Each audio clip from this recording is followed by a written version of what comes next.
What's up, nerds? Welcome back to Kanode Knows, the best BMX podcast that has ever existed, obviously on Earth. And, you're lucky to be here. This week we have Risto Comre. I don't know how to pronounce his name, dude. I don't know his last name. Risto Comre. Calmer? Risto invented Simple Session, and it's been going for 25 years, and it's happening, I think, March 6th. So that's coming up. I want to make sure that date is right, honestly. March 8th. 8th and 9th. So I think, 6th, there's probably something going on. I didn't know much about all the behind the scenes that we got to talk about in this episode, and I got to kind of pick his brain on some of the legends over the years and best party animals and who's the best hungover rider. And we brought up Joji because Joji's my favorite biker to watch on planet Earth right now. But yeah, it's happening. It's going to be the big event in the arena like it has been in the past, and they're combining street with park. Shout out to Nate Wessel for designing it, and just exciting stuff. I got to kind of pick the man's brain, so I'm grateful. So Simple Sessions coming up 6, 7, 8, 9, but officially 8th and 9th, and you should get your tickets, or if you're around it, just show up and have a good time. You can watch their live stream on YouTube and go to their website to learn more. Now that that's out of the way, my shit, Mediocre at Best 2, the project we've been working on for 6, 7 years, is coming to an end, and it's about an hour long. It's a fucking time capsule of Arizona BMX riding, and we're premiering it on March 22nd, Saturday, at Phoenix Center for the Arts. I think it's called 3rd Street Theater now, at 7 p.m. And at 11 a.m., meeting at Deck Park, which is around the corner, and doing Street Fighter 7, which is going to be just a lit jam. So pretty sure a bunch of people are going to be there, and a bunch of crazy stuff is going to happen. So if you're in Arizona or a surrounding state around March 22nd, get here. And that's enough promotion for now. No, it's not. Like this video, share the show with a friend, and give me a thumbs up. I don't know, dude. Just engage. Say something. You'll see at the end, I ask him who the worst nightmare was to work with, and it's cut off, so we'll never know. But you can guess in the comments, and that'll be fun. So yeah, here's Risto. I hope I'm saying it right. Calmer. Risto from Simple Session. Here's Risto. Why is your name Kanode Knows? You don't know shit.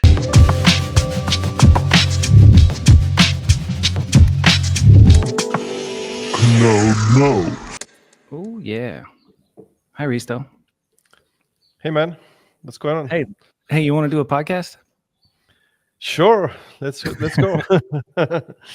You've done some stuff in BMX.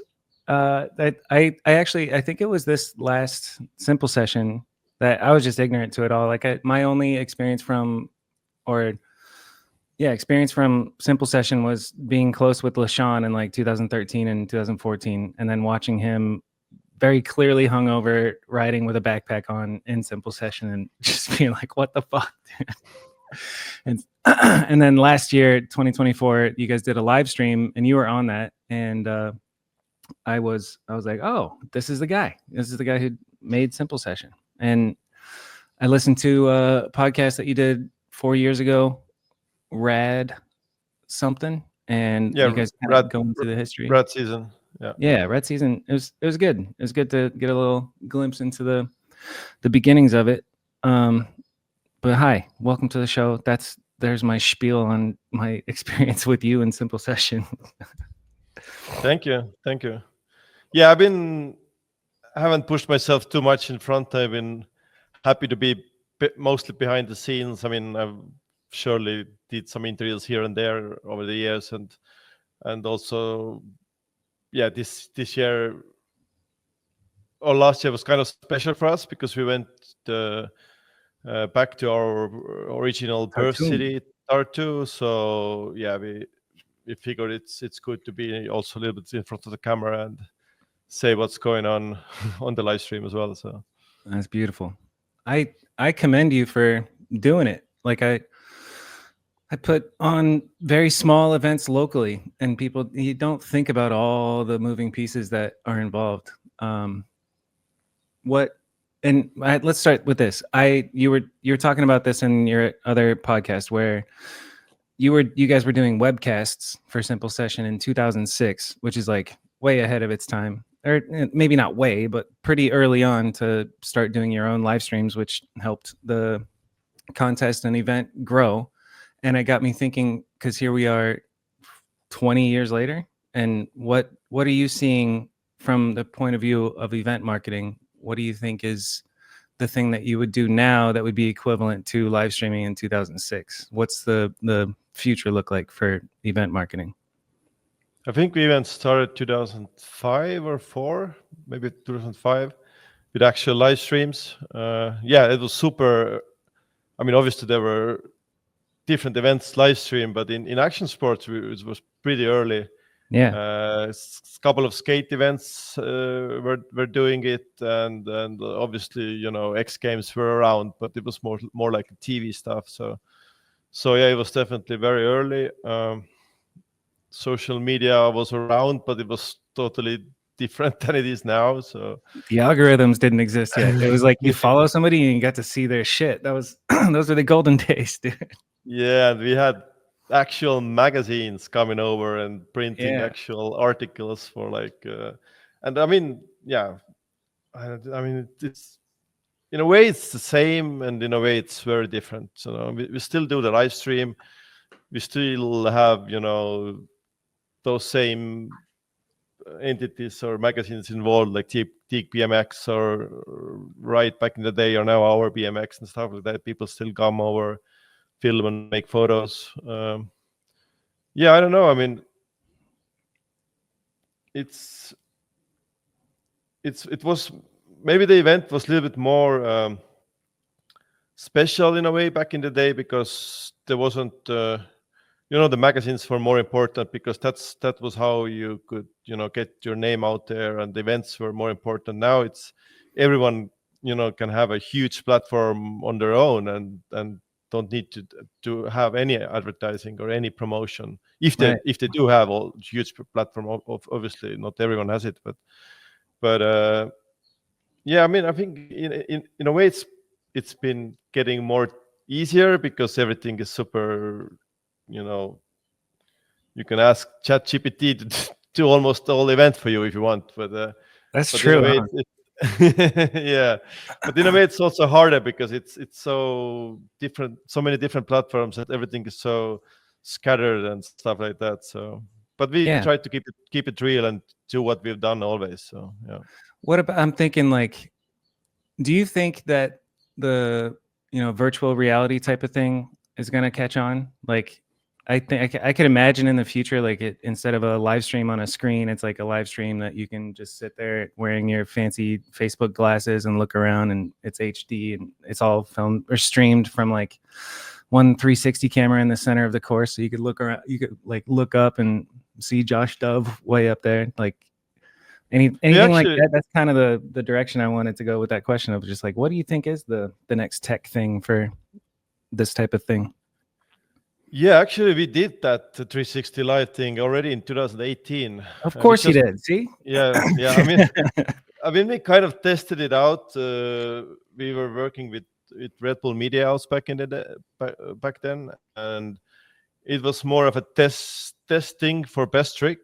Maybe we did it for skate, so maybe it wasn't for BMX. I have to check it. But obviously, the technology back then was way more babies, like in baby shoes. Yeah. Like now you have this Insta360 cameras or stuff. It's making crazy content. So I'm actually quite surprised that there's not more around with that kind of stuff. But I don't know. I mean, just doing it like a regular live stream, like with all the details we have now and all the kind of different stuff that can happen. So I'm not pushing it to be like virtual reality too soon for us. So it's enough. It's enough as it is, I'm sure. It is enough.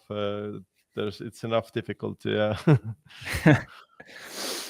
Yeah, I've run a couple of live streams and can see when it gets to the level of the production of Simple Session, it's like, oh, there's a lot with the even just like graphics on the screen, let alone cutaways, let alone like talking on the mic behind, or like talking on the radio to say, okay, you're up next, and there's one person switching cameras, and it's a how many, for people who are listening, how many people are involved in the team for live streaming Simple Session?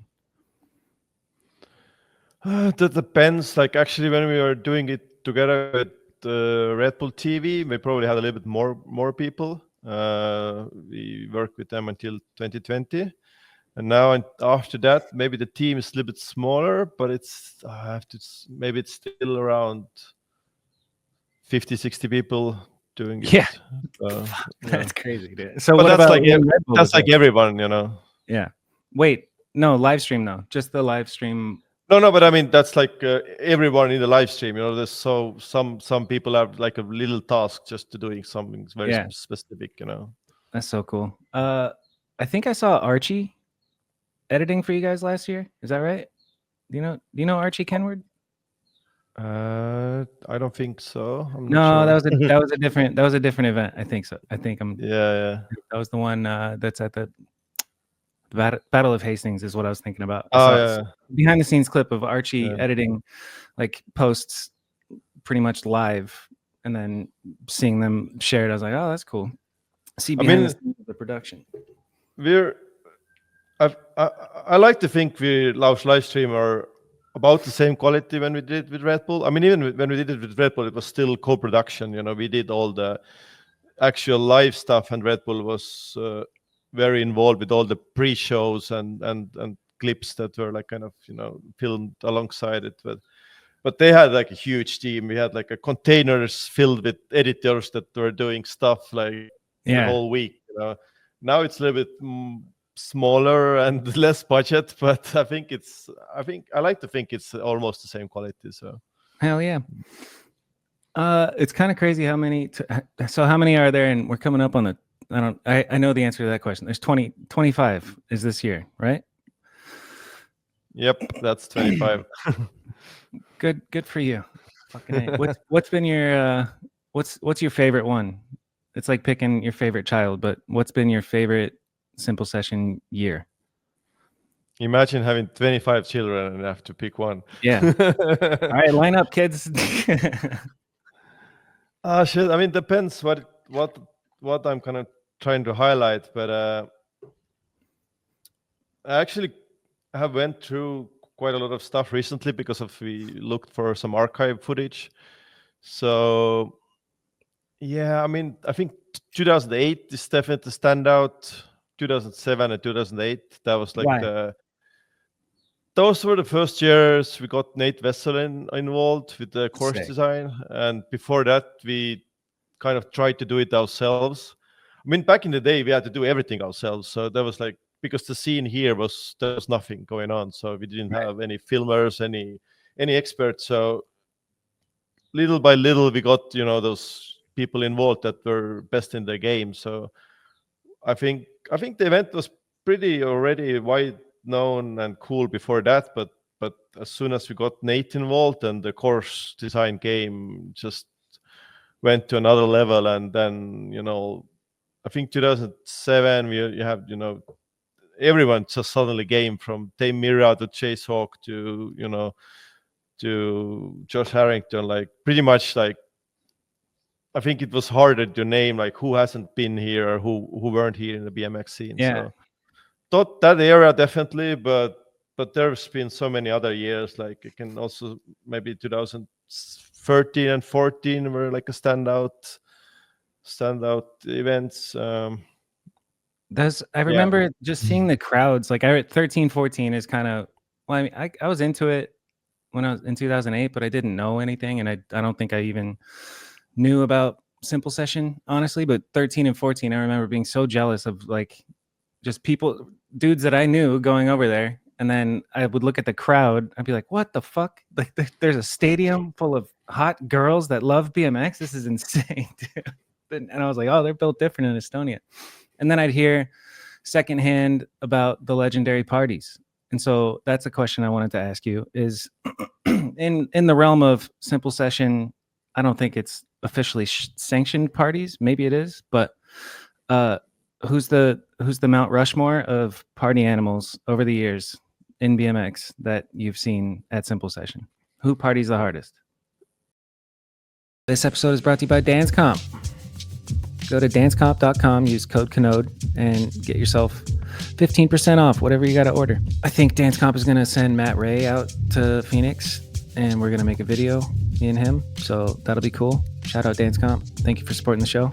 And yeah, if you're listening, go use Dance Comp if you need to order some stuff online. This episode is brought to you by Unity Ride Shop. Unity Ride Shop off 43rd Avenue in Bethany Home is the core BMX shop in Phoenix right now, and has been for a minute. And they're supporting local riders, hosting jams, and supporting our premiere and the Street Fighter Jam. So on March 22nd, you better come out and yeah, go to Unity Ride Shop if you're in Phoenix and you need anything. Thank you for supporting the show. This episode is brought to you by Burn Slow. Go to burnslow.co. Get yourself some stuff. Adam Roy's a talented designer. The founders of the company are Aaron Rouse, Chase Hawk, Devin Denham. That's not right. Is it right? I don't know. I forget the honors. Don't be mad at me, Burn Slow. I've been saying the same thing every episode. Burnslow.co. Go get some cool stuff, okay? What else do you want me to say? ChatGPT? I'm not doing that this week, dude. Let's get back to Vinny Salmon. Oh my God! Like we're talking about 25-year history. So I Yeah. think some of the guys who went hardcore back in the day now take it more easy, or Yeah. I don't want to. We all party when we're young, and then we kind of grow up and realize that it's not sustainable. Yeah. I got to ride my bike tomorrow. I can't be. Yeah, I party. mean, as soon as the party stuff is kept in the clubs and bars, it's cool. So, some of the years, the parties have really went into the hotels, and some of the hotel rooms got smashed and stuff like that. So that's Rockstar maybe stuff. not the best for the event side. But yeah, I don't know. I mean, you mentioned Lassan. I think he definitely was one of the. He's on the Mount Rushmore of parties. Too. Yeah, but I think Reed Stark probably deserves to be on there. yeah, I mean he actually started DJing because of Simple Session. So Fuck yeah. so That's where so it came from. so he's doing like behind the decks now as well. So Yeah. yeah, he's definitely one of the guys, but he's also most of the time in the finals. So I think he's not like partying every night too hard. I don't know. I bet he Yeah. is, and then he's just doing it hungover. Like that's what was incredible to me. Like going on trips with the Sabrosa team and being like, seeing them fucked up at night and then getting up like it's their job and getting clips bright and early in the morning. I'm like, I could not do that. And so, yeah, I think Reed is just built different. But all right. So instead of maybe who's the most legendary partiers, who's the best hungover rider? Oh my God, those questions, man. This is not is not a BMX guy, but skateboarder Ben Grove. I think he came out back in the day, like 2012, and around that. But I think he threw up every run that I remember, and he actually skated really good every time. So That's incredible. I also remember Reed and Devon Smiley throwing up, but I think they said it's because of too much water, so I'm a little bit I'm sure, yeah. suspicious about that. Yeah. Sorry, dude, I'm too hydrated. Gotta puke it up. That's funny. Yeah, I mean, we throw those parties like 4 days, and we have those practice days, we have like best trick events, and then we have long qualifier stay, and then we have the final stay. So actually a lot of the riders of course don't make it to finals, so they go maybe harder on Saturday, and then everyone goes hard on Sunday. But yeah, that's what I was always curious about that, because it seems like the biggest party night happens before finals day. Is that true? Well, I'm not sure. I mean, I think the after party is in a way this really special night, because that's where everything is kind of come into conclusion. But obviously it's very crazy when you think about that, it's actually Sunday. So, but obviously Friday and Saturday is the regular party days. So that's where more locals come out. So the parties may be a little bit bigger, but yeah. I mean, True. I haven't been able to come out too many times on Friday, so I don't know. But Yeah. I'm know more about the after party. So yeah. Did you have your, party era? Like, you don't strike me as a party guy. You seem like pretty straight laced, got your shit together. You're I running def simple session. I definitely had that. So Hell yeah. We all yeah, need it. yeah. You gotta do it. It's like, I don't know, fucking curiosity of like, oh, what's this like? Oh, this is fun. And then there's like a point where it's like, oh, this is no longer fun. I mean, you typically there's a point like that. Some people keep the party going. What do I want to know from you, Risto? There's a lot. What do you think is the telltale signs of a great success? If like simple session has happened 24 times so far, and when do you know, like, how do you succeed? Is it making a certain amount of money to be able to do it again next year? Is it how do you win, like, as a event? You know what I mean? Actually, it's been more than 24 because we used to do those summer session events and like in Riga and Helsinki and stuff. So I think it's like 30 events or something. But Sheesh. so yeah, because we used to do it twice a year, some years. But yeah, I mean, one of the big thing for me always is that everyone, the event is ended and everyone is healthy, or at least healthy enough. There's not like something real crazy. So actually, we got like a really big scare in this August with Alex Hiam, who had Yeah. a really terrible crash. Luckily, it wasn't so bad like it looked. So he's doing all right now, and he actually was doing all right quite soon after the event. But it looked really bad, and a couple of, let's say, hours or even days, it was fucking scary. So I yeah, don't know so if that was. he was dropping in and his chain skipped or something. That I forget. Can you tell He me was, what happened? I forget. yeah, he was dropping in from a sub box, so pretty high, but obviously not too high for him. Yeah. It's like a normal sub box, and he just kind of hang up his back heel, like total, like something that a beginner would do. So it was a really freak accident, and he just went head first. He kind of little bit got his shoulder and before, so it wasn't like really head first, but he still yeah, got From high knocked up out. too, like that's no joke. And then From I high up. remember he was stuck, or he had to stay in the hospital in Tartu for a while. Is that the case? Yeah, I mean, it wasn't. I mean, he was in hospital some days. Yeah, he was doing quite okay already a few days after, but it was just better to be in hospital than to book another hotel room because the hospital was just had everything going already. So Yeah. we actually had because I'm usually so busy that I don't get to see anyone, and I just kind of run around. And we actually had a quite nice time with Alex just the week after. Like, we went to some restaurants and visited some museums and just hang out. Obviously, he was bummed out and wasn't like 100% himself. He was like kind of recovering, but yeah, we basically hang out in Tartu for like a week, and then we managed to fly him back to Australia. So Nice. And I'm thinking of it from the perspective of like, I'm running this event and then a rider gets hurt at it. I have insurance for this or whatever, but I'm going to cover the costs and all that. And that's, I don't know. Am I right? I mean, obviously it's good if riders have insurance. Not everyone has it, or maybe some has, but it doesn't cover everything. Luckily, the Estonian medical service is so good that everything was covered by Estonia. Nice. So he didn't need to pay anything. I mean, his family and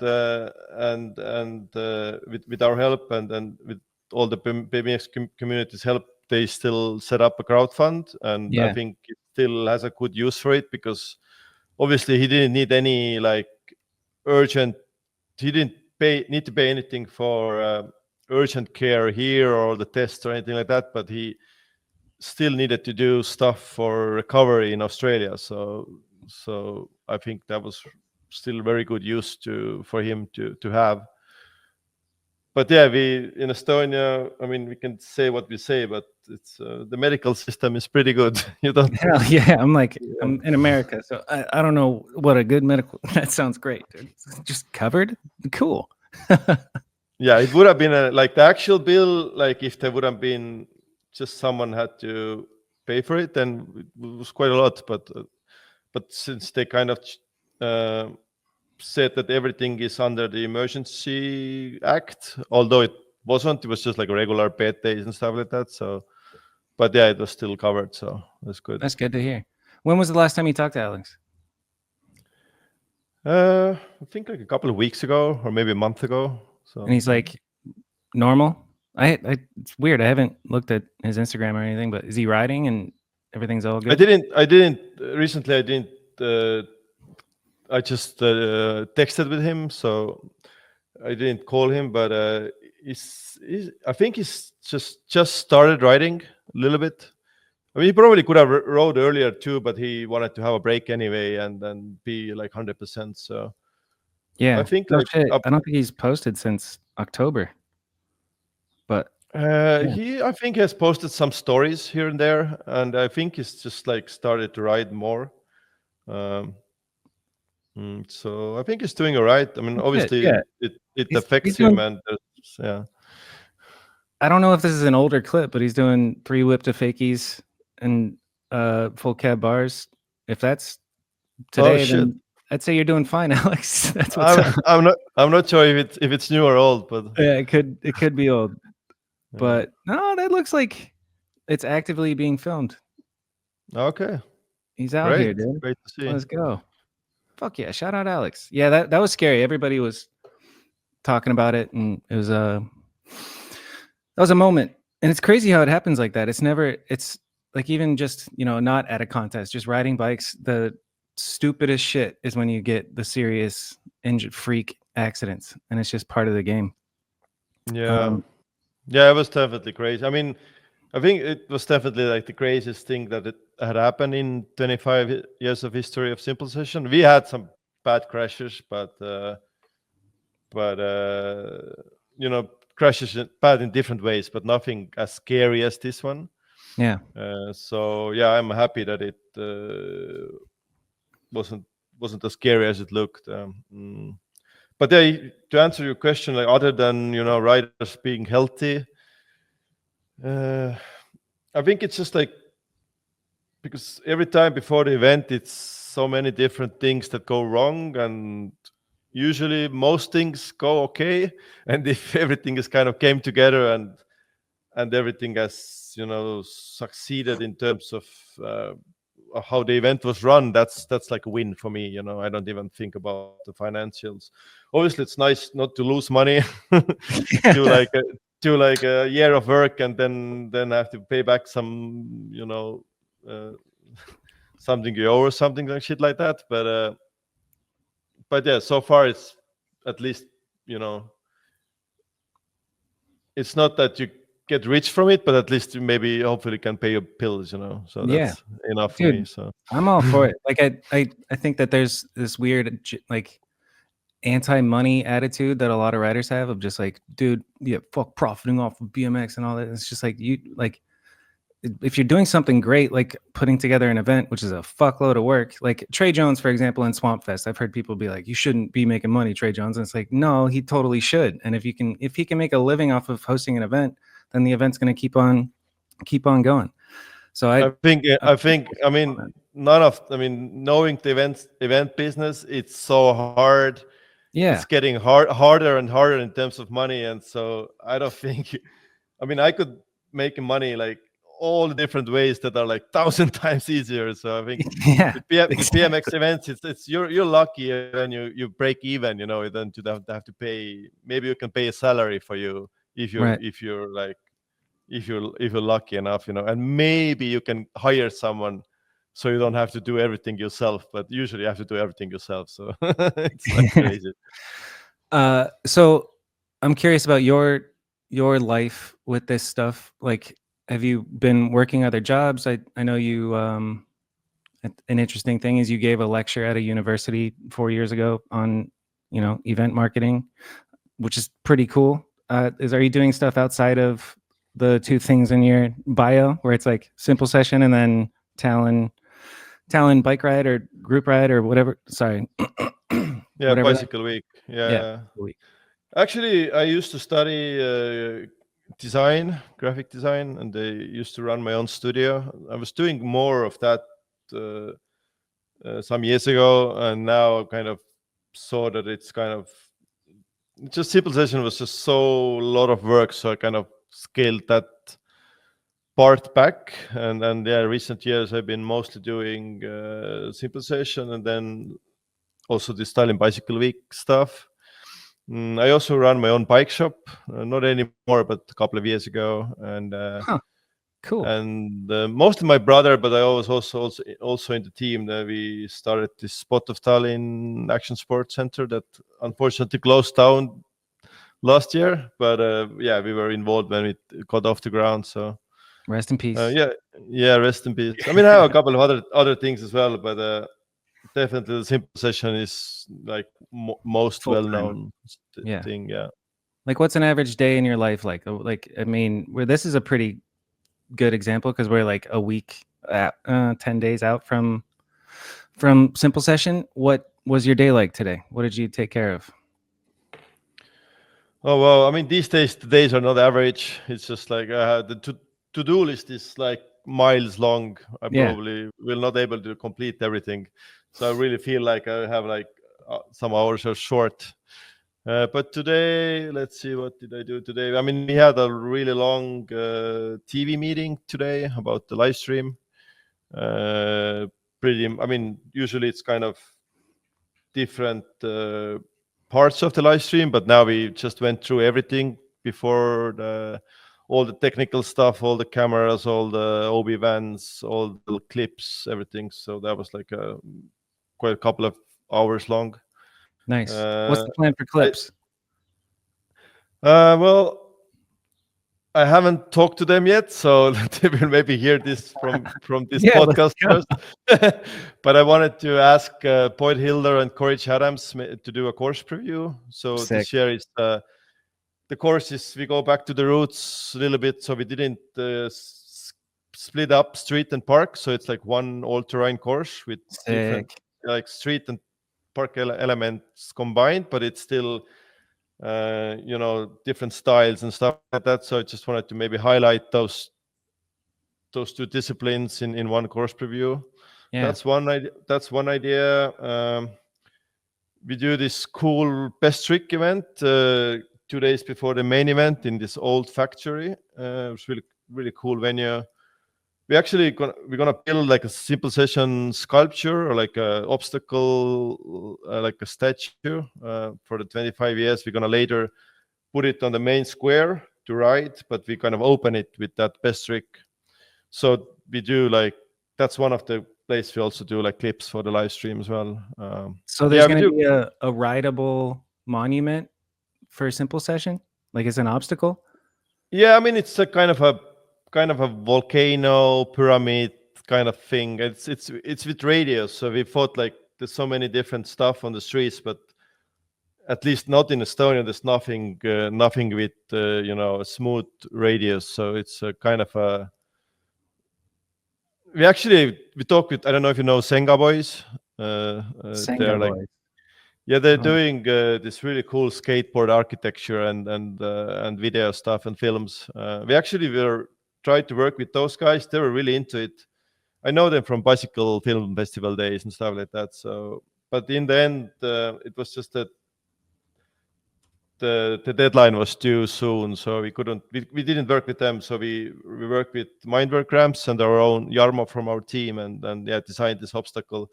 I mean, I guess it's still like a kind of a ramp, but it's also a little bit like a statue. It's like made from this cool rusty metal sheets and stuff like that. So I think Sick. it's gonna be cool. Yeah, it's like Yeah. a street thing. It's gonna be in the same place where we did like a jam in 2023. It's what's cool about it is actual main square of the city. It's like That's dope. Yeah.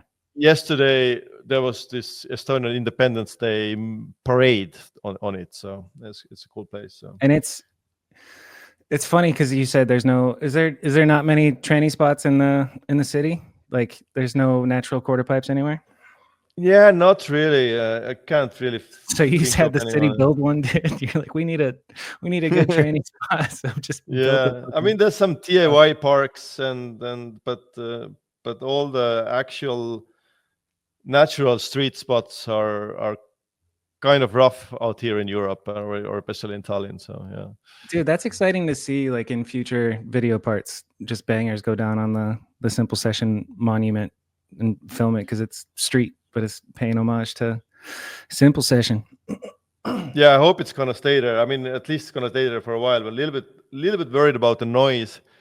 We're gonna try to, because it's metal, you know. But we Yeah. have some techniques to make it more like soundproof. But we'll see. Put some rubber inside of it and all that.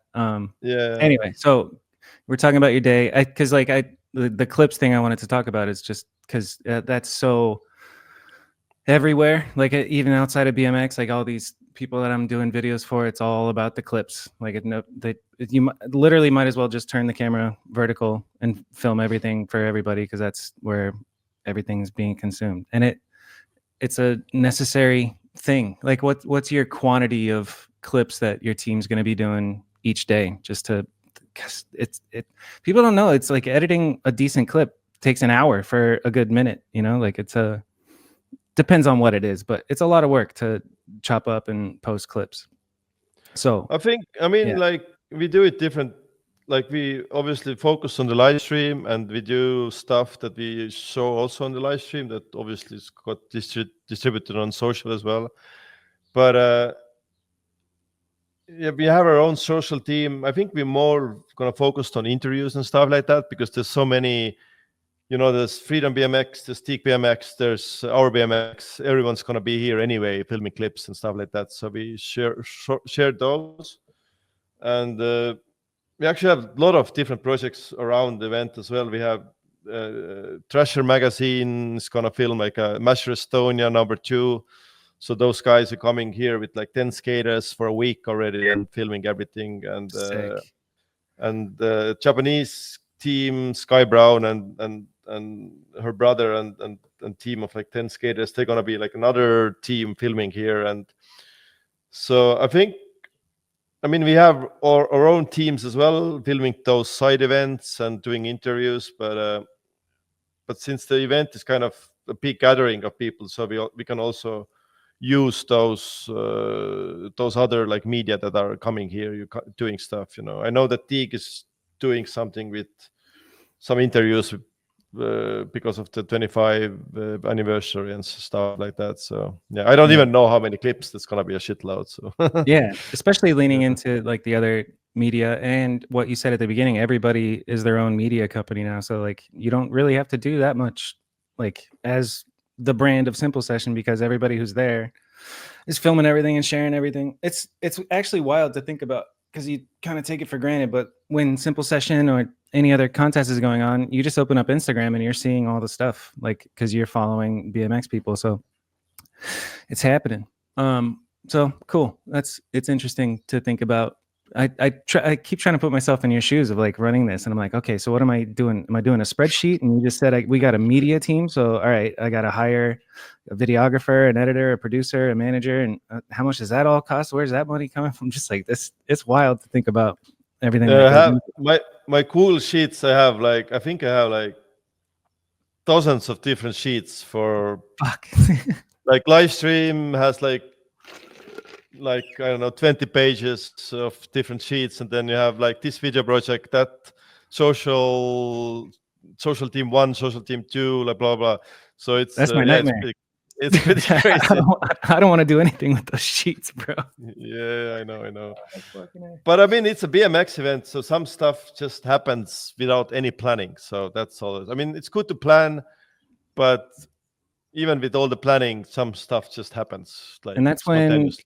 So, yeah. some real magic happens, is when you're willing to like go away from the plan because something dope happened. You know, it's just a matter of, Yeah. because like if you're a corporation and you made this plan, you stick to that plan. You're not going to do anything dope. But if it's kind of loose and freestyle like BMX, then something magical will happen. Which is Yeah, very we cool. want to. I mean, try not to be too strict with everything, so we can still like move around and stuff like that. So yeah, that's for sure. Okay, let's carry on with your day today. You had a meeting about the live stream, and then oh man, it's just so much stuff I have to think. I mean, after the live stream, I had to take my cat to the vet. So that was a nice break, but my cat went a little bit crazy in the car, so it was. But yeah, other than that, I'm just handling stuff with just with Mariana, our girl that's been helping like all the stuff with flights and hotels and bus schedules and contest stuff and all the designs and just I think besides that meeting, I was just working by the computer like most of the day. So yeah. I bet. But tomorrow we're going. Actually, we have been building the course in another in our warehouse, and tomorrow we're actually gonna move into the main venue. So tomorrow we go there. Actually, I have to go there early. I think I'm gonna do like a time lapse video of the building. They start with the scaffolding at first. Mhm. So tomorrow is not the actual building, but the day after it's gonna. So then, yeah, we're gonna move our office there. So it's gonna be a change. Dope. That's it, dude. It's real. It's happening. You got 10 days, and then boom. Yeah, it's crazy because it's like you work with this like for months and months, and then that like everything is only on your those sheets or in your brain or in your emails or Photoshop files, and then suddenly everything comes alive in a couple of days, and then it's gone. Boof. Yeah. So it's crazy. It is, man. It's just like I don't know. That's one of the cool things about being alive and a human is you can take something that's just an idea in your brain, and then next thing you know, it's reality and it's happening in front of you, and it's like, holy shit, we made this happen. You mentioned flights, and shout out Mariana. I don't know Mariana, but I'm sure she's got her hands full. And I know that you guys fly out the athletes. I'm curious if you had to put a number to it this year, how much money got spent on plane tickets to get riders here? Oh, I don't know like in real exact number by heart, but if I have to guess, I mean, luckily we got some sponsors involved, like Visit Estonia, Visit Tallinn, who helped out a bit, and this is together with skateboarding. But I think maybe like 25 grand, 30 grand for flights. Yeah, it's crazy to think about because even just one person, you start thinking like, oh fuck, that's a couple grand just to get one person there. Yeah, I mean, some of the flights are just really expensive because they're from other side of the world. But yeah. Most, I mean, we pay everyone's hotel, but we don't pay everyone's flights. It's just not feasible. Yeah, because we have like 120 plus riders, and we even used to have 200 riders. Yeah. So this is just not possible. So like, yeah, we just try to help out. Sometimes it's different. Like this year was like specific project, like this Measure Estonia. I found a sponsor, Visit Estonia, so that was like a one thing. And usually, it's just like we try to help out different guys. This year we helped this guy, another year we help out another guy. But yeah, it's just I would have to have way bigger budget if we would fly out everyone. But I've heard even like none of the contests fly out everyone. So Yeah. I heard like most contests don't fly anyone in. It's just only like local stuff. So yeah. Yeah. Because as soon as that question left my mouth, I was like, 100 grand. Like thinking about just there's so many, right? It's probably smart to not pay for everybody's flights. That would be a suicide mission. Yeah, I mean, as you probably know, like the skateboarding, not so much, but BMX definitely is a rough spot. So I really feel that it's harder this year because the companies were way more willing to pay for flights. Yeah. This year it's a more struggle, at least for some of the guys, to arrange flights. So yeah, it's What's your take on that? Because that's kind of a known thing. We've talked about it a lot on here. It's just like BMX isn't popping financially for any company. It's like I think we're still feeling the residual effects of COVID and how it, like, from what I understand, COVID happens and then bikes are flying off the shelves. So all the bike shops order a whole bunch of, stuff, and then it just doesn't sell and it sits there, and then everybody's kind of in trouble. Like, it's tight times for BMX. And then I'm learning about the Source BMX and Sparky's situation at something going on there. I think they've teased it. I don't know if I'm out of pocket for saying that on here yet, but what's your touch on the BMX industry in general, and where do you think we're going? I think this is definitely one of the big factors, that COVID thing. I think that goes even beyond BMX. It's like a bike industry in general. Like we used to have Canyon bikes as a sponsor. They're mostly like mountain bikes and all Shut up, kinds of Redskins. other bikes. Yeah, and even they are scaled back and didn't sponsor this year. But I think it's just like a perfect storm. It was COVID. Now it's like you guys in US are doing pretty well compared to Europe. We had like crazy inflation here. Actually, Estonia had one of the worst inflation in the EU. Now it's a little bit getting better, but I think it's like just general. The whole economy is doing not so Bad. well. At least Yeah. at least here, it's not so bad over there. But who knows? So it's kind of everything together, and yeah, you could think that I know that Olympics is like a controversial topic, but you could think that maybe it kind of pushes things into the positive direction. But I think it only helps only a very small amount of people or a small amount of companies who are a part of that specific thing. Right. So I think it maybe even takes away from the other part of the scene a little bit. So I'm not so sure about that either. So yeah, I think it's just general hard times in economy, and plus that COVID thing. So yeah, I'm also really bummed about hearing about the GT bikes. I guess not completely shutting down, but like almost shutting down everything. They're just so, like, nah, you guys are done. Yeah, and just heard about Etnies like yesterday or something. What happened with Etnies? I haven't actually talked to anyone, but I saw from Reed's Instagram that they dropped their whole bike, not only BMX but also mountain bike program. And I heard like Vans Europe is scaling down. I guess Vans US in BMX is still going on. Etnis got sold like a year ago or something, so it's not anymore like a skater-owned company. So right, and so yeah, the writing's on the wall. If you're not owned by a skater, you're not going to keep supporting the cool stuff because it just doesn't make sense financially. I imagine.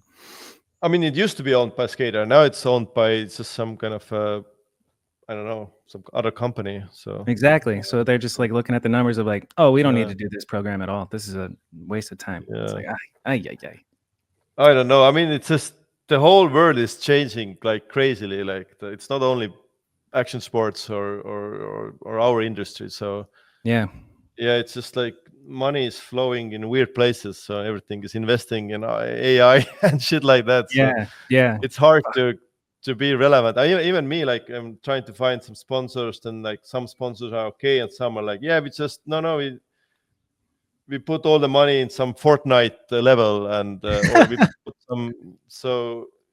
And some of the guys, I guess, know what they're doing, but a lot of the guys don't know anything. They just want to hop on some train and see, do something that's cool. So I think it's just like it's you need to work more to show that you're relevant and you can help to market those companies. So yeah, it's just, I think it's not only in action sport or BMX industry, like everything is changing. So Yeah.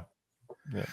What's just talking about getting a sponsor or having a conversation with a sponsor, it makes me wonder, like, what would be, let me see how I want to ask this.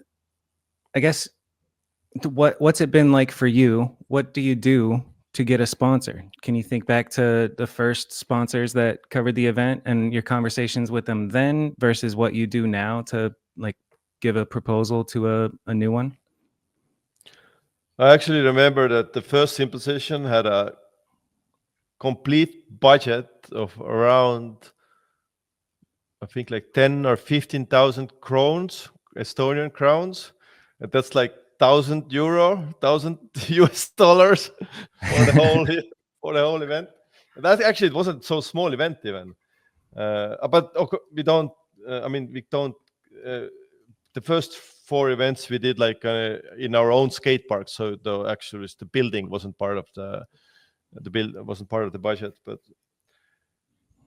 yeah, I think we've been really fortunate in some levels that some of the brands are really stuck with us for a really long time. Like, for example, Red Bull got on board on 2004 already. So Wow. they've been sponsors for like more than 20 years. Yeah. And it's been changed a little bit. There used to be only Estonian Red Bull, then the Red Bull Media House came on board, and Europe helped a little bit, but actually getting the sponsors is a lot of work. Estonia is very small, like 1.3 million. So all the brands that you think like, oh yeah, they have GoPro or they have Red Bull, it's actually like the local GoPro or local Red Bull usually, and they have like tiny budgets. Yeah. And Simple Session kind of grew out of that market a little bit because the event cost went pretty high and the coverage is big, but for some of the companies, they don't care about the coverage because we're only in Estonia, But throughout the years, we got those international brands, some of them, but it's been like years of work. For example, I think GoPro, I tried a couple of years before we got the international GoPro on board, So what does that look like? Trying for a couple of years. I think I just tried to Estonian distributor guy. Then I went to some kind of action sport fair and tried to talk with those guys. Like sending cold emails and phone calls and showing up in person. Shitloads of emails mostly. Nowadays it's LinkedIn, stuff like that. So, but Damn, should I get on LinkedIn? I don't have a LinkedIn. Actually, it works pretty well. But I don't know. I should probably make some kind of statistic, but I think most of the times when we get a sponsor is that they get in touch with us, not the other way around. We still ask a lot, but most of those things don't work out. So yeah, it's how much would it cost? How much would it cost to put my face on a ramp and then Kanode Knows podcast right there? What do I gotta send you, dude? Well, we gotta do numbers. We gotta grow this podcast. This is a great opportunity. This is synergy right here. Well, it depends on, because it's on not only, we don't like sell like you can get like one logo or 2 logos on a ramp, but it's just kind of like a bigger thing compared to all, and we have different packages. Like some of the companies care about only logos on the ramp. Some local companies also care about, because we do a pretty big local advertising campaign and stuff like that too. So those 5,000 people don't come to the arena just by themselves. You have to actually make promotion and work for it. Yeah, so tell them to come.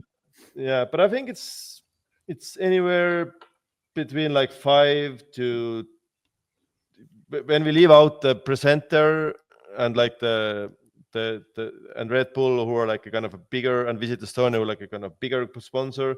I think our like average packages are from 5 to 20,000 euros, depending on how much visibility there is, you know. I'm just fucking so- daydreaming about just having an extra $5,000 and being like, all right, fucking put my face somewhere to Mm. podcast, baby.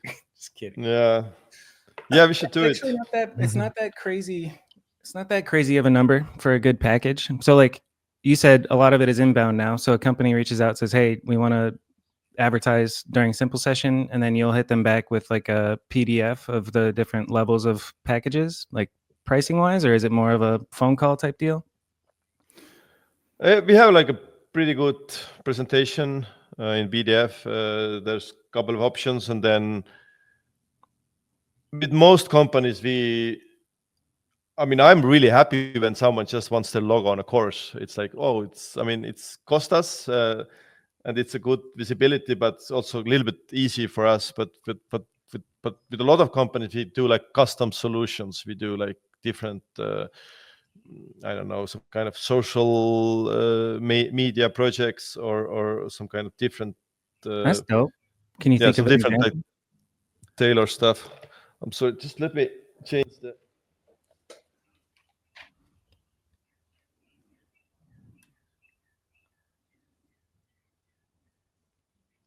Can you hear me? Yeah. Oh, so I had to change my headphones. I don't know what happened with those. It's all good. Let's see an example. I mean, with Red Bull, obviously, we do a lot of stuff with athletes because they have a huge team of riders and skaters. Let's see what other example I can come up with. I mean,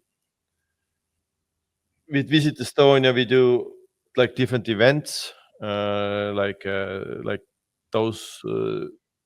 Many of those best trick events have been done like in Visit Estonia's brand name.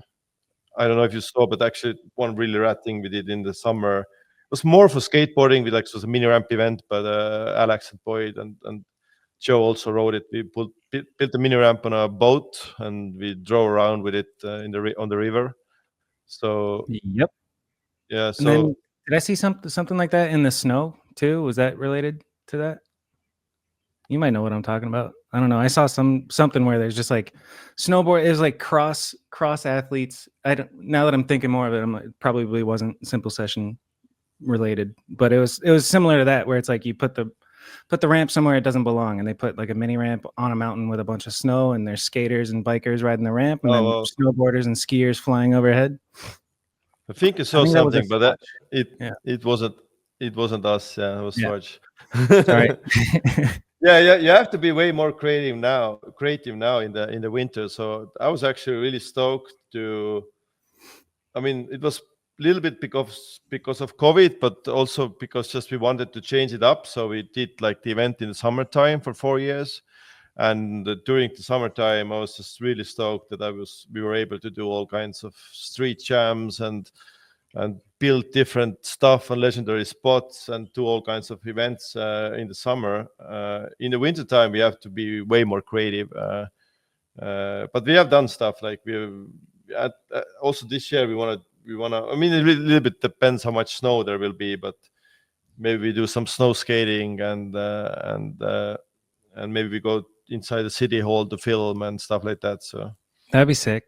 So You've seen those snow bikes too, right? Or that, like, I think the first one I ever saw, I think, was Matt Berenger, but it's just like he took a BMX bike and put a ski on where the front wheel is. And you've seen those? Yeah, I've seen those, but actually one of the guys from Latvia, Tino, he actually builds his own. He has like this brand called Port Bikes. It's like a really tiny brand, but they're really cool bikes. And I mean, I've seen different ones like the snow scoots and more like a mountain bike types, but I think his bikes are the best from what I've seen. And our builder Arturus has two of them with him here in Estonia. So we probably will go and do something with those as well. Sick, yeah, that'd be cool. Best trick on the fucking snow bike would be pretty fun to watch, especially all the big name pros that are going to be there. It's a quite the unique BMX experience that you've had. How old are you right now? I'm 42. 42? You look young as hell. Yeah, you look Thank you. 35, not a day older, dude. I'm curious about like you as a rider and coming up and like what was your first influences? What were you into and who did you look up to when you were in like the beginning of riding BMX? I mean, that was like a while ago. So that was like this VHS and magazine era. 90s. I mean, I looked actually. I mean, very late 90s. I started riding 99. So it was this, 99, maybe 98, 99, yeah. I mean, it was all the usual suspects in Ride BMX magazine. I got. I didn't maybe have it on subscription, but I was able to buy it sometimes, and all those guys, Joe Rich or whatever, from the Dave Miras to the Joe Riches, different. But also, I think actually, like in real life, one of the big influence was when GT Air Show came to Estonia I think it was also 99. And then we actually saw it in person, which was like one of the catalysts to kind of try to do something with it, the event and everything like that. And there was Zach Shaw, Phil Dolan, and the French guy, I think Romaric Fat, or what's his name? And Parchi Young was an announcer. And it was like a quarter pipe and some jump box show. But yeah. That was something that I was like, I don't know, 15, 16 and saw it in person. So that was probably a big influence. Fuck yeah. Like anything related to BMX that I saw when I was 15 or 16, I was like, oh my God. Like those are the impressionable years. What about, you're obviously deep in simple set. Like you probably got to meet your heroes before you were 21 type of shit. Like how old were you when the first simple session was going and what was your role in it? Are you like literally the idea for it is you, or was it you and other people? I think I know this already. You said it was you and your brother did the first one, right?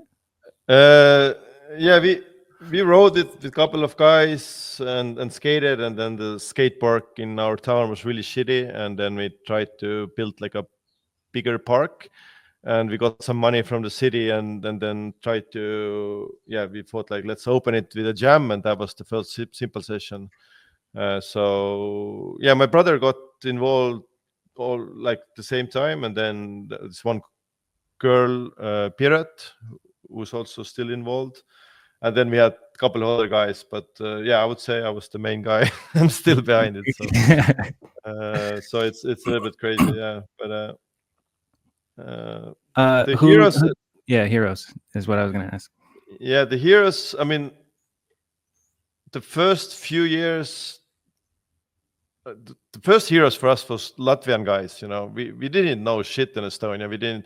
There was a couple of guys in Tallinn who knew how to ride a little bit, but Latvians were way ahead of us. So the same guy Dino, who I just mentioned, he was kind of a mentor to us, and they came over the first events, and I think by accident some Finnish skaters found the first event, so they were like also next level.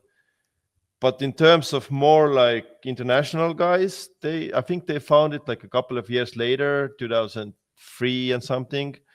Like, for example, Markus Wilke was one of the first German, and Nils Danild and a couple of other guys, they came over like one of the first ones. So that was already pretty crazy for us. And then when we moved to Tallinn, to winter, this kind of indoor event, then it really blew up from like we already had like Ryan Nyquist and Kaje Forti, and I have to check the list, but then suddenly everyone came. So well, like just think back specifically on Nyquist if you can. Like what was it like talking were you running the emails between you and Ryan Nyquist? Did he have a team? Like, how hard was it to start getting the bigger names in the industry to come to Simple Session? It was mostly me. I think I've written like zillion emails to everyone. So yeah, back then it was even crazy because it's nowadays you can just DM everyone, but Yeah. back then you had to actually get the email address from somewhere. Yeah. I think over the years there's been different guys helping, but at first I think Bart Young was one of the main guys who helped with all the contacts and stuff like that to get it going. Since he was here with this GT Air show and he was running Fat BMX and stuff like that, so he helped to get everyone on board. What's the email to Nyquist? Dear Mr. Ryan Nyquist, I'm a big fan. Pretty much, yeah. I mean, one of the things that I remember that back then I had to, maybe I didn't have to, but I thought I had to like write these long emails, had this introduction about the event and what it is and what the beautiful history of Estonia and where the fuck is Estonia. Yeah. But nowadays I just can like, yo, event is coming up, you want to come? So yeah, that's the only thing. Maybe in skateboarding with some guys you still have to a little bit say what we're doing, but yeah, it's getting Simple Session's got the clout now. It's got the clout, Yeah, I don't have to explain myself so hard anymore, so that's good. You shouldn't. After 25 years, you shouldn't have to explain yourself anymore. Yeah. That's cool. How long do you see it going? Do you want to keep doing it forever? Forever is a long time. I mean, this year has definitely been hard, but I think it's a little bit also hard because we usually do like we had those summer events, but now it was actually quite short time after the last one. It was in August and now it's March. Yeah. So it's just like pretty much with no vacation. It was like straight up back to work. We usually actually have the next event dates already in place when the current event is happening. And now after quite a while, or after quite some time, we don't have actually exact plan for next year. We've had quite a lot of different behind the scene thing going on to do it outside of Estonia. So who knows? Maybe some of it will happen, but yeah, do it in Phoenix.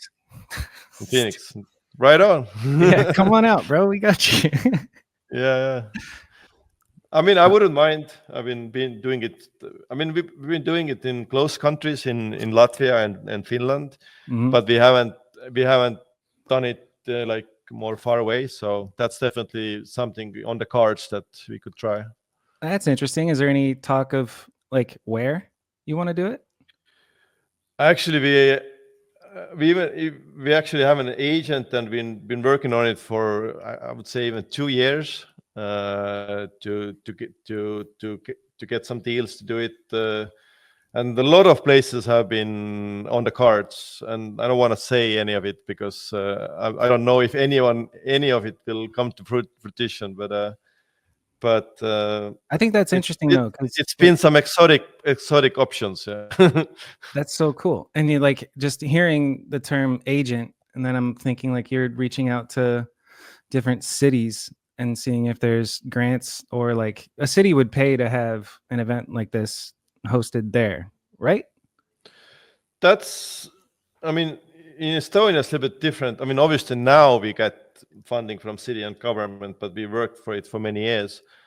But yeah, I mean, depends on the scale. Like we could also do like a kind of a smaller event when we don't have a city involved. But I would see like when we export the real big one, the big event, then yeah, that's what we're trying to do. We try to get the local government involved, city or municipal, or sometimes it's visit some country like we have Visit Estonia. So that's where we try to get started. Obviously, we have to find some sponsors and stuff like that as well. But it would be nice to have city on board first, because then we have something to build on. Yeah, exactly. That's cool.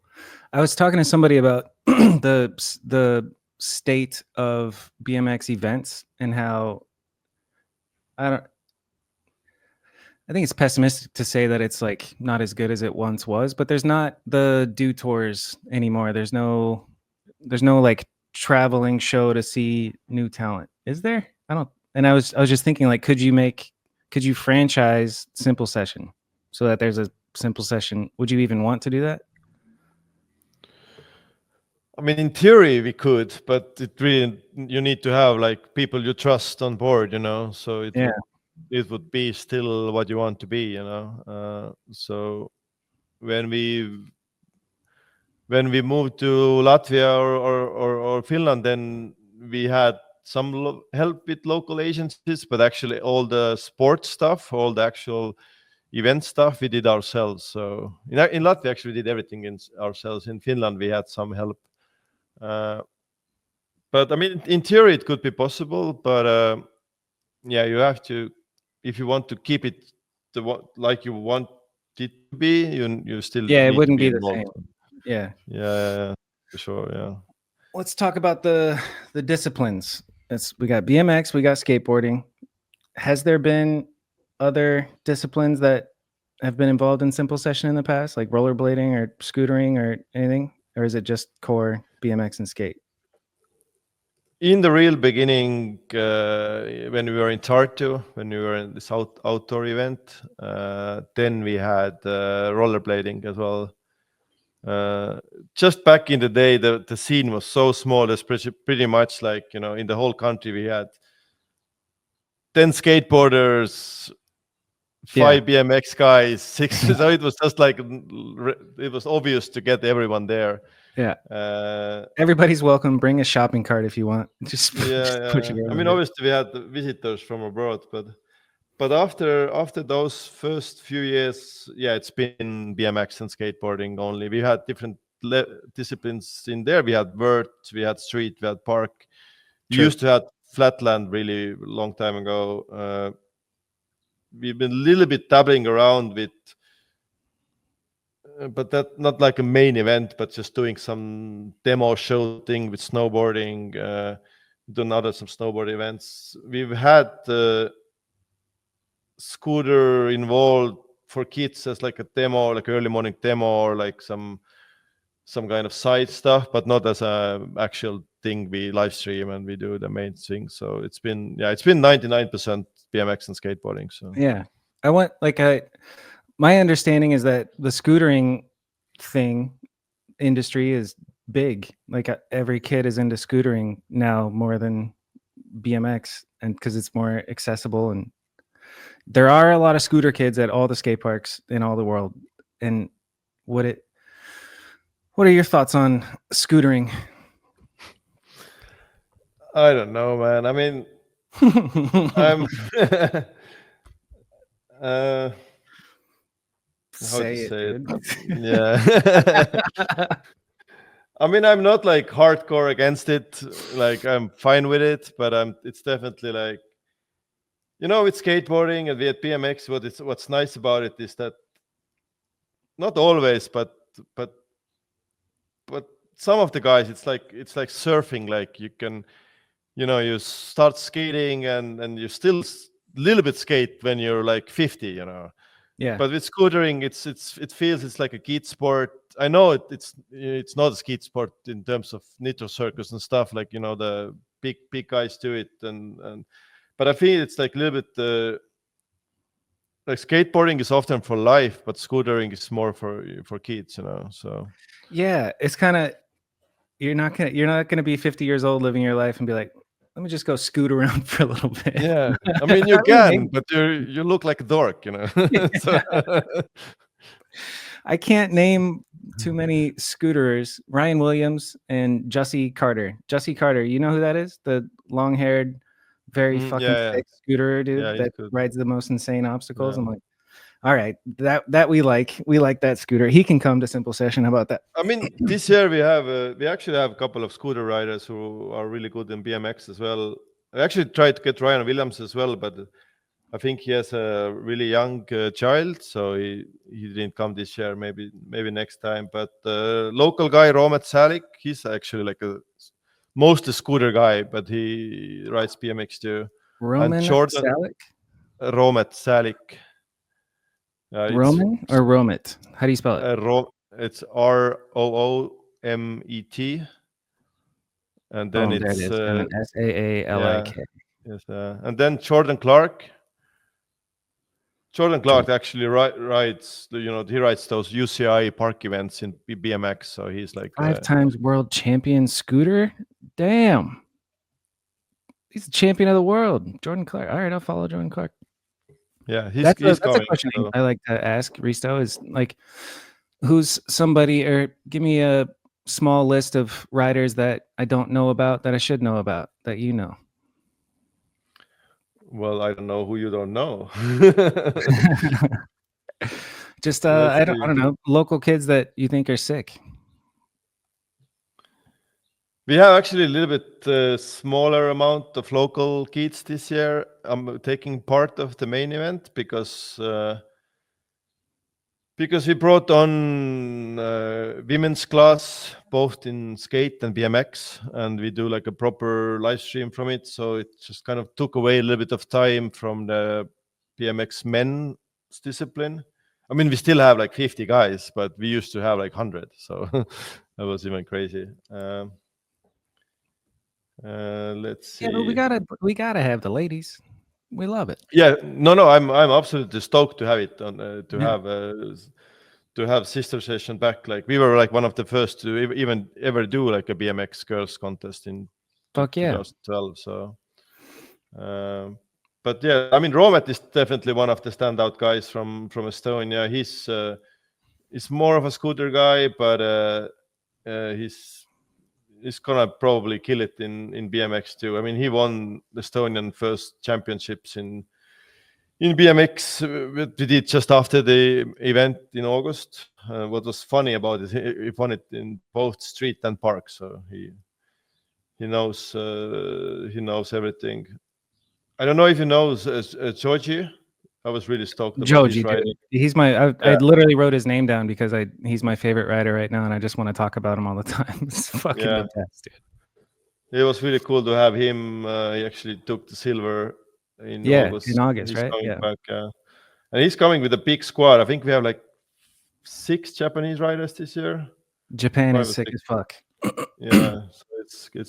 I mean, it's so hard. Like this year, like we scaled the riders' numbers a little bit down, but the interest is so big, so it's so hard to choose the riders who can ride. It's like you have to say no to somebody. Yeah, it sucks. So, but who's somebody you said no to that you didn't want to say no to this year? I don't want to even name. I mean, there is still options to get a few wild cards on board, so maybe I don't. I'll rephrase it. Who's your favorite wild card that you hope gets to show up? I hope Alvaro will make it from Costa Rica. I mean, I know he really wants to come. So let's see who else. Alvaro? Yeah, Escovel. He's been coming out for a couple of years already. He's like a street guy from Costa Rica. Oh yeah, he was at the one in August. Yep. Yeah. I mean, I have like the list here that I couldn't fit in, and it's like 50 riders long here, so it's fucked. Give me a couple names, brother. Give me a couple names. He named names. I mean, I wasn't able to fit Philippe from Greece, but he's coming out to ride best trick, so I think he has a good chance to enter because he'll be there. I don't want to call it out, but there always will be some late dropouts, Yeah. Who missed their flight or who gets injured or something. So I really want to have Michael Dixon back, but so far I haven't been able to fit him. I wanted to have Benny back from New York. Who else are here? BJ from France. Yeah, there's so many guys. It just sucks to have to say no. We have to make the event twice as big. Yeah, that's a tough position to be in. Just like, sorry, brother, we're full. We actually the craziest years we had I think we had 110 riders in men in BMX. It's insane. That's But a lot. that was insane. Yeah, that was we went until midnight or something with the qualifiers. Fuck. And yeah, and we also used to do this last trick. You used to do 2 runs and then you had the last trick, or best trick or whatever you call it. So that was I like that crazy format thing. a lot, but time-wise, it probably had to get cut, huh? It's time-wise and it's also a little bit injury-wise as well. So You have to, after 2 runs, just go send the craziest shit. Yeah. Yeah, exactly. That makes sense. Yeah. But yeah, it's been also a couple of injuries, I think. Yeah, a bunch actually just didn't. Who do we have here? Alex Sideris from Switzerland. Then I think What are we you had looking at? An injury list? Yeah, I just had a bunch of guys dropping out just a couple of days ago or a couple of weeks ago. Like Paul Turland just emailed me yesterday that he had some back trouble, and Damn. so yeah, it's like a big puzzle. You have to just try to keep the number. We try to keep it 48, but some of the guys are not saying yes or no. They're kind of. They're like, maybe. And it's like, bro, it's tomorrow. Yeah, trying to come and la la la. And some of the guys obviously are 100%, but then injuries happen. And so we usually, I usually book a few guys more because I know that some of the guys don't end up actually riding it. So yeah. And it's your contest, so you can invite who you want. you can do it. I prefer not to be the inviter. We try to make some years we do a local qualifiers events and stuff like that, but just not every year. It's not possible. So, and we still encourage people to get in touch ourselves as well, because I'm just sometimes I'm going a little bit. It's just too hectic to think of everyone, because we're not only inviting the big names. We want to have all different guys and different countries involved. So we actually encourage people to get in touch also. We're not going to be able to fit everyone and say yes to everyone, but we're stoked that people, put themselves forward. And the earlier you put yourself forward, the biggest chance you have to be on the list. Yep. Some of the guys who said that they will come in, 6 months ago, they are there. But if you say that you want to come 2 weeks before, it's difficult. So, yeah, makes sense. What are we competing for this year? What's the prizes looking like?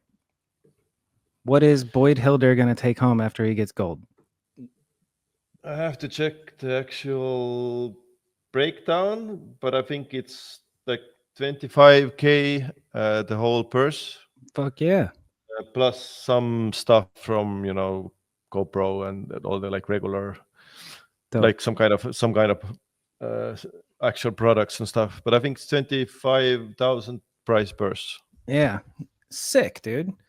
And then judges, who this sounds interesting that the course is going to be all back together, street and park, and that sounds like a fucking challenge to judge fairly, especially when you have guys that are pegless on a all titanium bike doing quad whip 360s, and then you have I don't know, fucking Edwin De La Rosa doing a feeble heart. I don't know what, Edwin's not coming this year, but street dogs.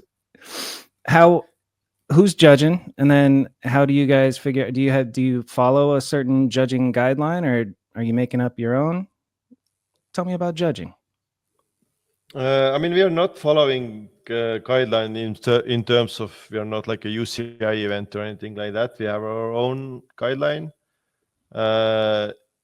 It's definitely a hard job to judge. Maybe it's one of the harder jobs besides my job. But actually we did similar thing in Tartu as well. Obviously, it was smaller course, but it was also one class together, and it was Georgie rode against Garrett Reynolds and in Tartu we didn't like. We tried to, when we signed up riders, we didn't sign up too many like those craziest park guys, the UCI park guys. It was more like Yeah. all-round riders, and like the riders who ride all terrain. So now it's a little bit crazier in terms of really all the styles involved. So it's a little bit going back when like 2016 or something when we had it like that. But I discussed with all the judges and they were cool, and I think they manage fine. They're judging all the events. So we have Hank, David Clevert, and he's like probably the best BMX judge or the OG judge out there. He's judging pretty much all the UCI events and everything. So he's the head judge, and then we have Van Homan, Bart Cheong, and Markus Wilkie. Legends. So we have different countries involved. We have the US guys, we have the European guys, we have the street side from Marcus, and then maybe some other sides from other riders or athletes. But I didn't have any complaints the last editions. I think it's been pretty fair judging. Yeah. Garrett still won last time, so if he ends up coming, who knows? Maybe he will win again. He told me he wants to come, but he has some kind of a wrist problem, so I'm not sure if he's gonna make it. But when he would come out, he could actually when he would win, then he would actually surpass Drew Besanson's 5 wins. Now they're tied together. Nice. With 5 simple session wins. But yeah, it's gonna be very hard to predict because the course is big, it's fast, it's huge obstacles, but there's also this kind of it's a little bit more park, but at least like 1/3 of it is street, and you can connect with Nate Vessel Design. It's like, okay, yeah, you can watch the 3D drawings and you can figure some stuff out, but when riders actually start to ride it, they will see that everything is connected. You can connect that street line with like 1,000 options with the park stuff. So obviously the Boyd Hilders of the world has big advantage, who just connects everything and rides everything. So yeah.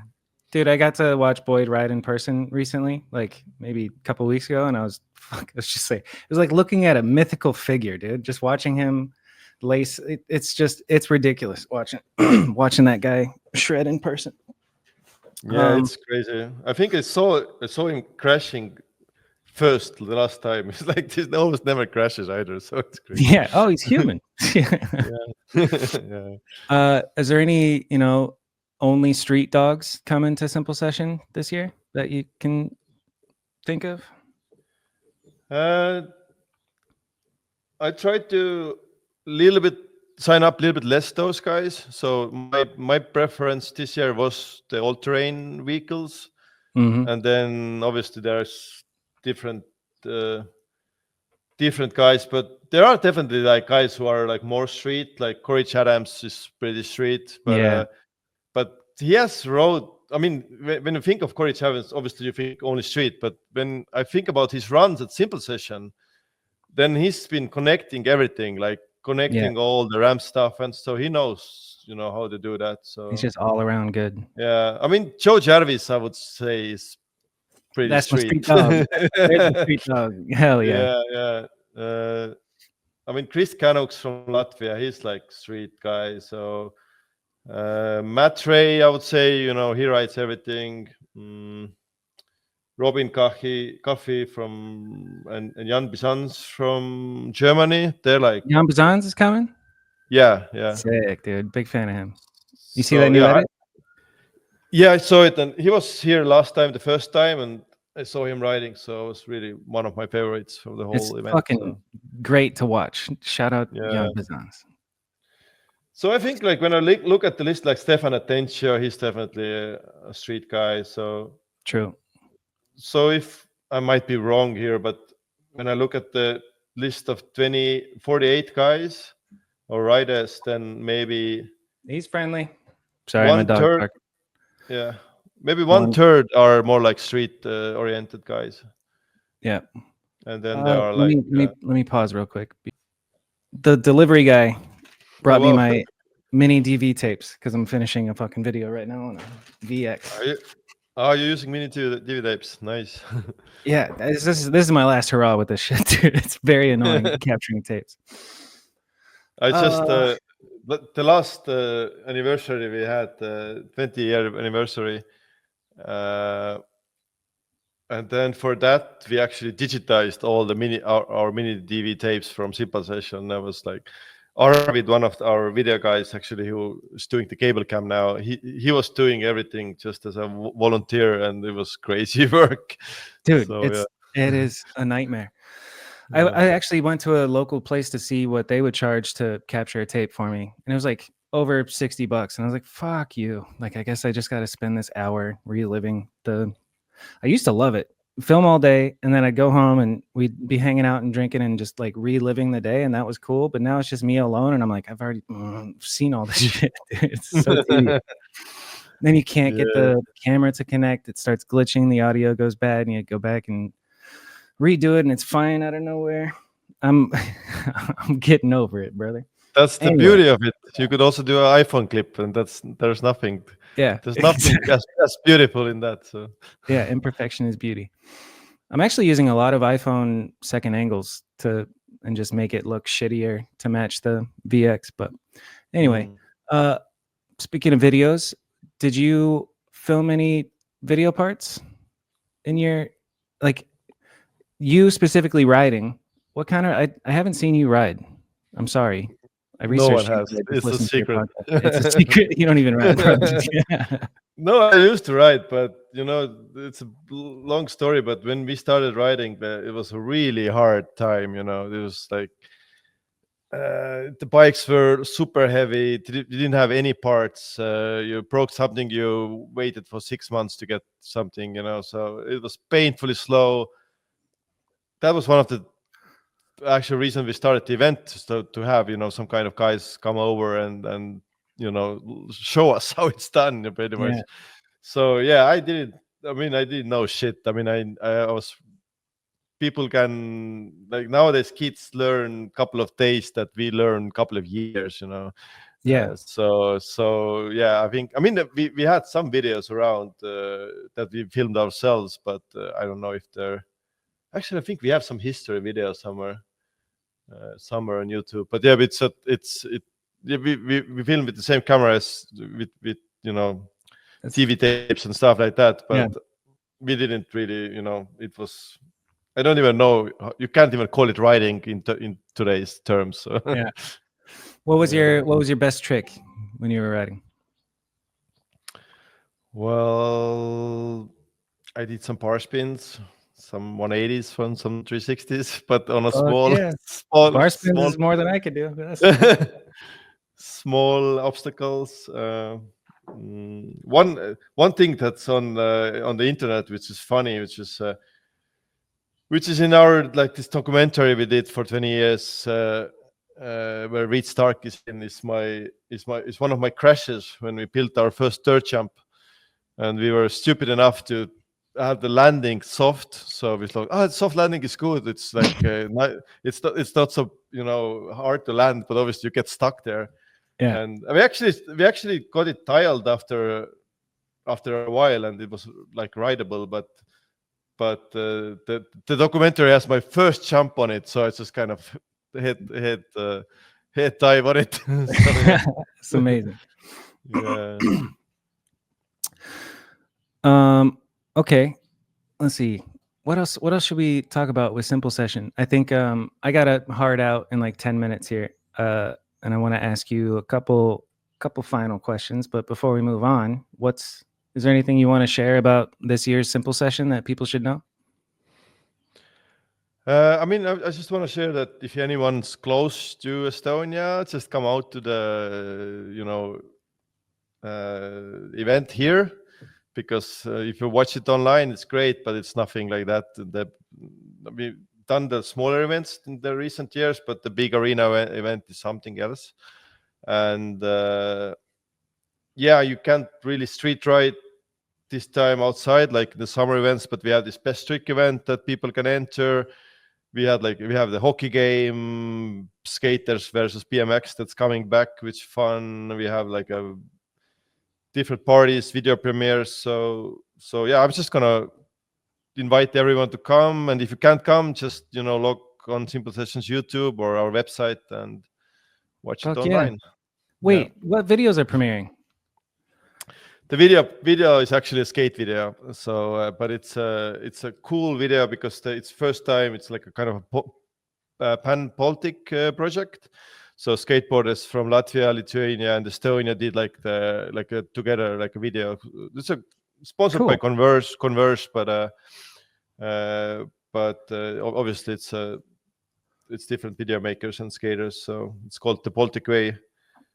It's inspired by the title is inspired by Baltic Way, which was like a peaceful protest in 1989 with 3 countries, Estonia, Latvia, and Lithuania, when we were still part of Soviet Union, and we wanted to get out of that nightmare, and we had a protest with 2 million people, 600 kilometers, people holding hands. Wow, it was crazy. Yeah, so that's the name of the video. It's just that's inspired dope. from it. Yeah. So you're saying pan-Baltic, meaning like all the Polish? Not Polish, but Lithuania, Latvia, Estonia. Yeah, That's three countries that are called Baltic states. Baltic states. That's cool. Yeah. I learned stuff. I'm out here. Yeah. I mean, it's totally okay not to know so much about it. We are tiny countries, couple of billion each. So, but there's so much history there. Like I've learned a little bit about, the even just the Second World War and Soviet Union, and all the way up to the wall coming down in the 80s. It's just like, whoa, like life was fucked for a lot of people over there for a very long time. Yeah, and also like that's a little bit ties also like why the writing was like, obviously like I started writing in late 90s, but even if the Soviet Union collapsed and we had our own country back, then life was weird for a long time because it was like this crazy 90s that they call it these days. We just had we're actually going to release it on YouTube soon as well, but a friend of mine did like a documentary about Estonian skateboarding. It's not about BMX, but you can the parallels are the same. So it shows like how the skating was in the 90s. It was like you had to build your own board from plywood, and you didn't like there was like in the same time when you had I don't know, Etnis and Terrible One and all these cool companies in the US and stuff like this. The mid 90s in Estonia was like 70s in the US or something. So in terms of action sports, Yeah. So yeah.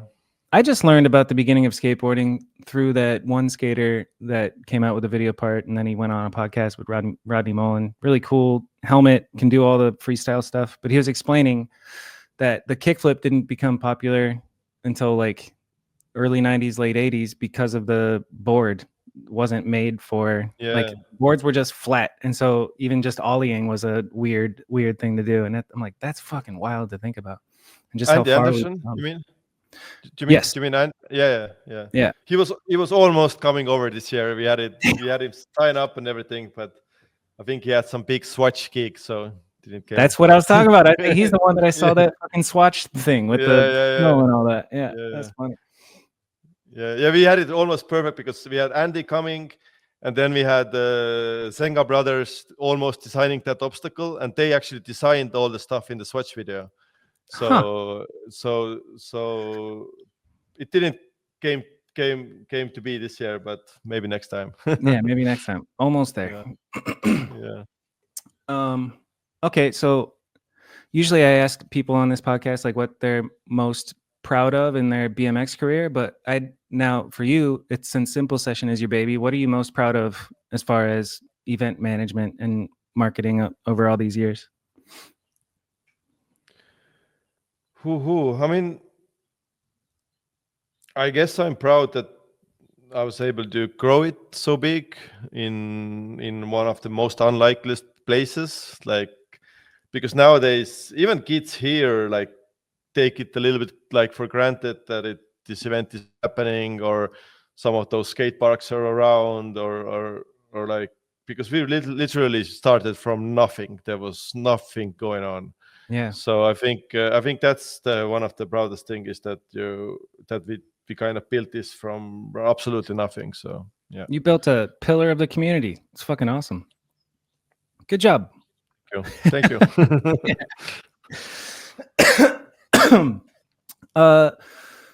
Let's do 2 Mount Rushmores. Do you know what Mount Rushmore is?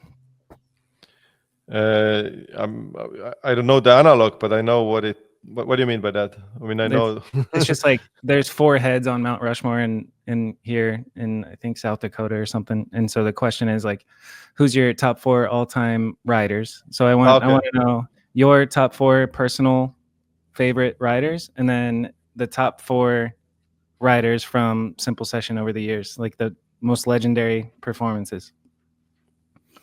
Oh my God, this is not the easy answer. No, it's never, it's never easy. I mean, it maybe even can be the same answer in terms of, because literally almost all the big names have been in Simple Session at some point. Yeah. But not all, but like almost all. But yeah, I don't know who are been like the most. I mean, some of the standouts. Let's see. I would say Chase Hawk back in the day. Fuck when yeah. he came over and like just like blasted higher than everyone. And then some years forward, Larry Edgar. I would say he did the same thing in his own flavor. Yeah, just way higher than everybody. Yeah, and like kind of won like everyone was doing like triple flips or whatever, and he just kind of flew around and won the contest, you know. So sick. Yeah. So I would say him.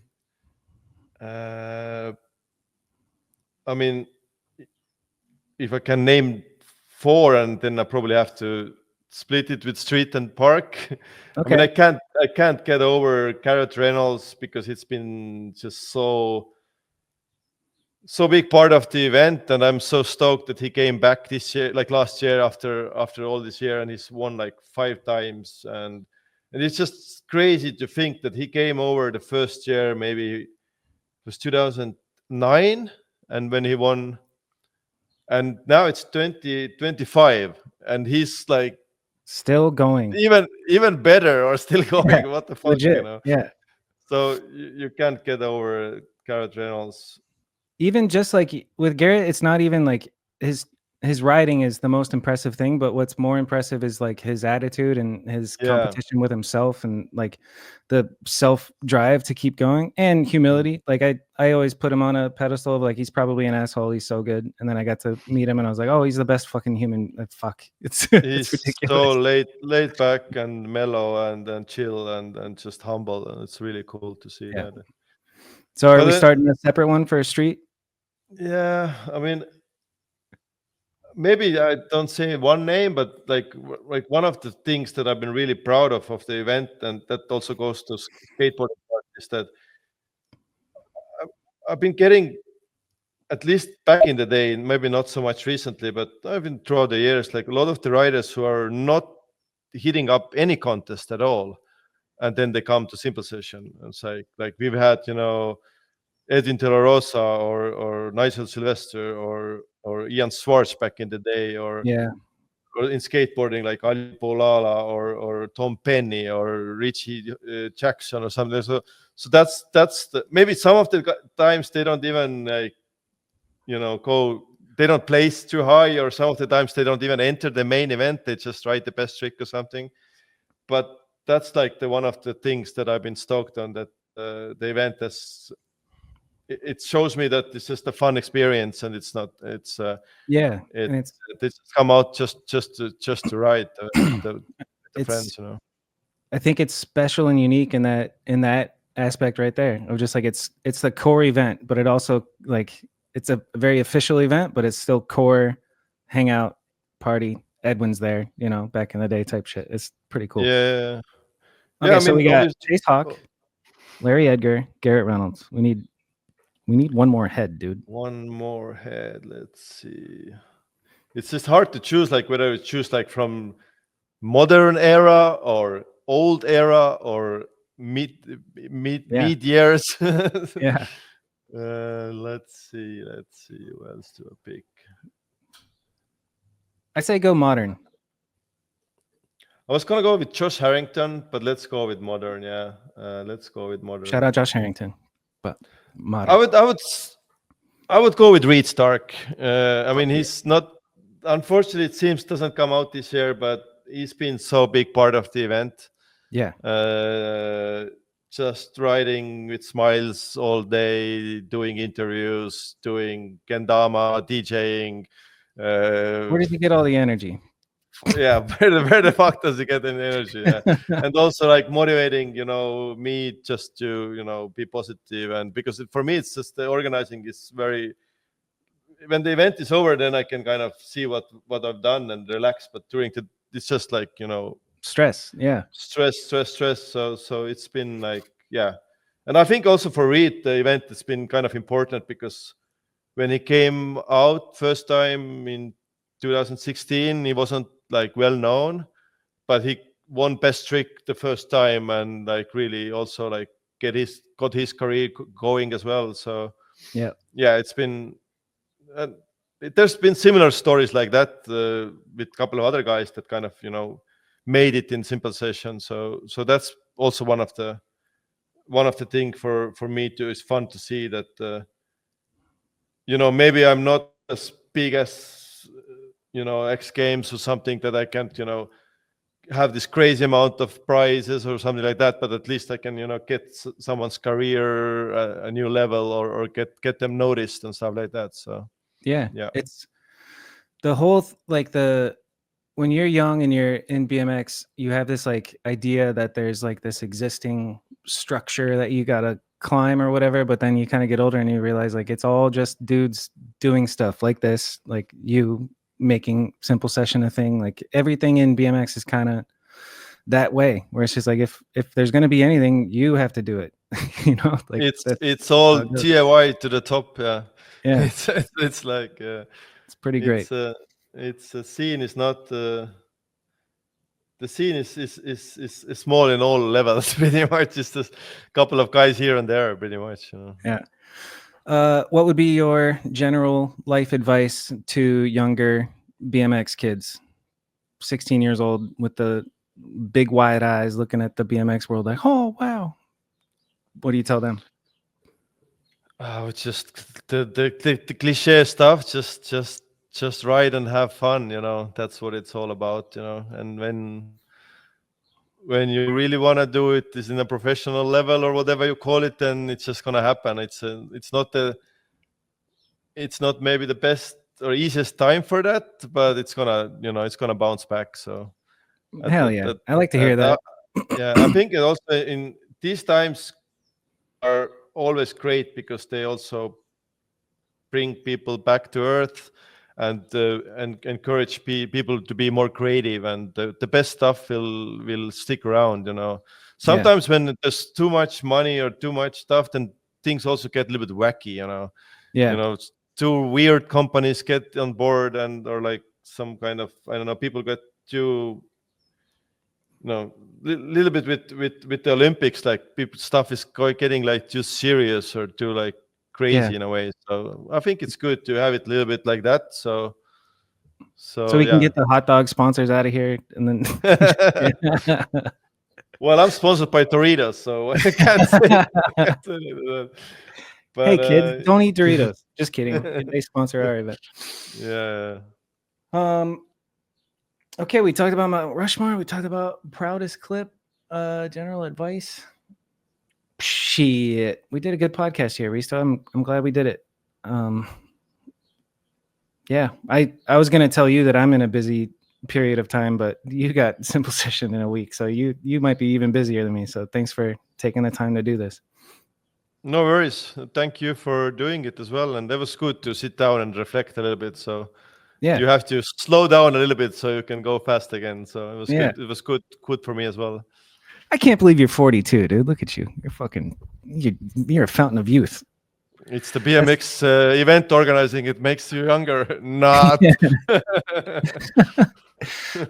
One question. Let's actually see it. Your accent. It sounds Russian to me, but that's ignorant because I'm just a stupid American. Your accent would be called an Estonian accent. What languages can you speak? I can speak English. I can speak a little bit German. I used to know a little bit more, and I did learn Russian a little bit really young, but I can't really speak it. So it's not at all Russian.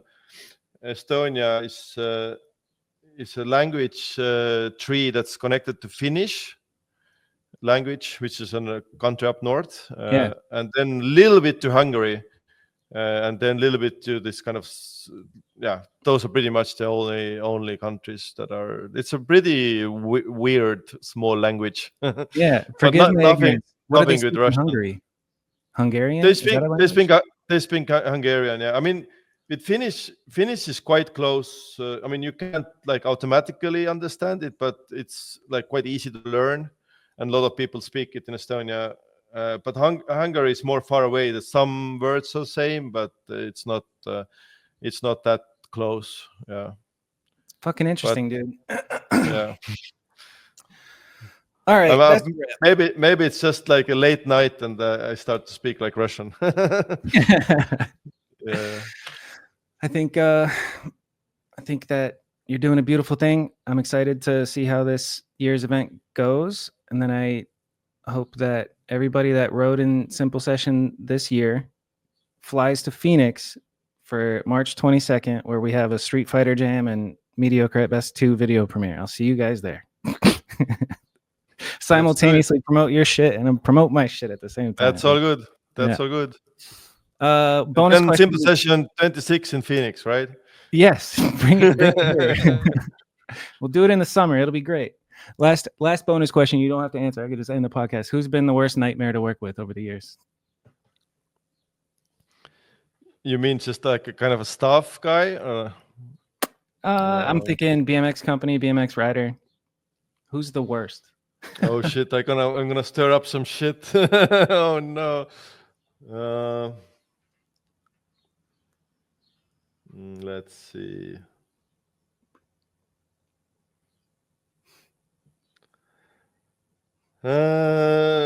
Okay. Good episode. I'll see you in the next one. Thanks for coming.